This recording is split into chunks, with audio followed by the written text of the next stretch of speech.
Another priority we can all agree on is that we need good public education for all.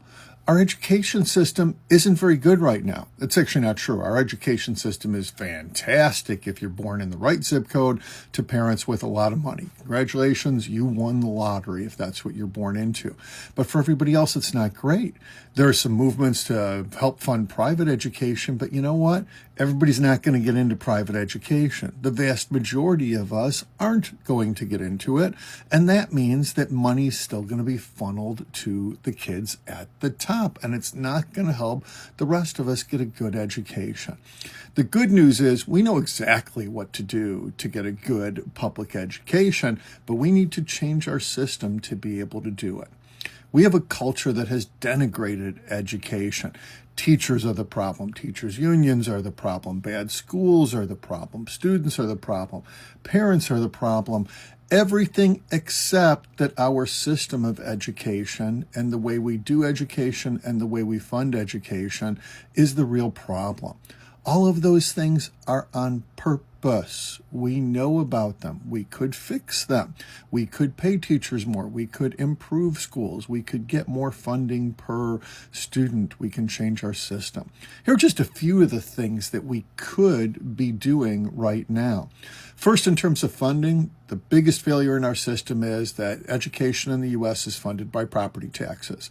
That means that the areas, the zip codes with the highest property taxes get the best education. This is insane. This sets up an aristocracy where the wealthy continue to get wealthier because their kids get better educated just by where they are born. There's no reason for that.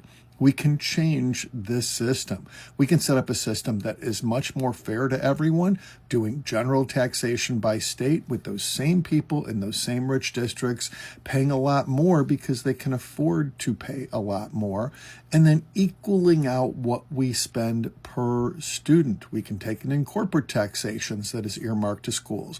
Corporations are the places that benefit most from good students because they get better workers, not workers that are more compliant. Better workers. What else can we do? We can equalize spending for every district based on the cost of education. I'm not even opposed to vouchers as long as the voucher pays for 100% of your education. And like they do in a lot of countries like Sweden and Norway, you can't go above the cost of the voucher. So you don't get to add money to it as a parent. If you do, the rich areas will still have better schooling. If you make the rich parents get the same benefits of education as everybody else, suddenly they want to put more money into the education system. It's amazing how that happens. And then we have a few things that have been talked about for a long time. We know that smaller class sizes make for better education, but you got to pay for that because you need more space and you need more teachers. We need to significantly increase teachers' pay. Teachers should be, arguably, most people in society would agree, among the best compensated because they're so important to our society. But right now, they are not. They are poorly compensated. In many places, they can just barely afford to live. And no, it's not that they only work 10 months out of the year. They do a lot more work than that, most people, during the school year, and they're prepping at other times. And oh, by the way, a lot of times they're working an extra job just to make ends meet. We need to tax that. We need to fund them better. We need staffing increases focused on teaching enhancements.